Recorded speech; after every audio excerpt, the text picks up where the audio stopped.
Aided school ഭിന്നശേഷി നിയമനം. സർക്കാർ ഉത്തരവുകൾ ഹൈക്കോടതി ശരിവച്ചു.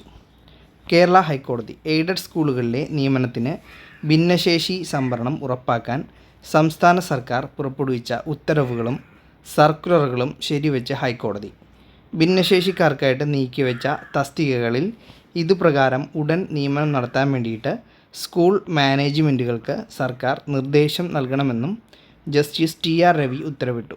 സർക്കാർ ഉത്തരവുകൾ നിയമവിരുദ്ധമാണെന്ന് ആരോപിച്ച് മാനേജ്മെൻറ്റുകളും നിയമനം സ്ഥിരപ്പെടുത്തി കിട്ടാത്ത അധ്യാപകരുമടക്കം നൽകിയ ഹർജികൾ തീർപ്പാക്കിയാണ് ഉത്തരവ്.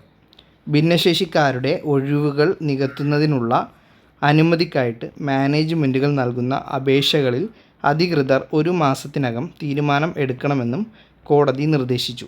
1995 ഭിന്നശേഷി നിയമപ്രകാരം നിയമനങ്ങളിൽ 3% സംവരണമാണ് ഈ വിഭാഗത്തിന് നീക്കിവച്ചിരിക്കുന്നത്.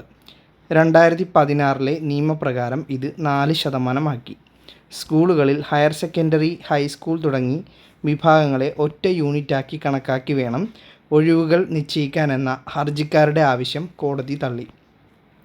ഓരോ വിഭാഗത്തിലും നിശ്ചിത ശതമാനം തസ്തിക സൃഷ്ടിക്കണം.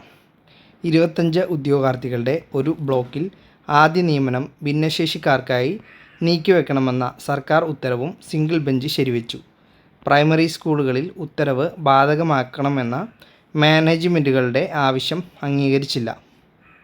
അതേസമയം പ്രൊട്ടക്റ്റഡ് അധ്യാപകർക്കായുള്ള തസ്തിക ഒഴിച്ചിട്ടു വേണം ഭിന്നശേഷിക്കാരുടെ നിയമനമെന്നും കോടതി വ്യക്തമാക്കി. എയ്ഡഡ് സ്കൂളുകളിൽ ഭിന്നശേഷിക്കാരുടെ 7301 നിയമനങ്ങൾ ബാക്കി നിൽക്കുന്നുണ്ടെന്നാണ് സർക്കാർ കോടതിയെ അറിയിച്ചത്.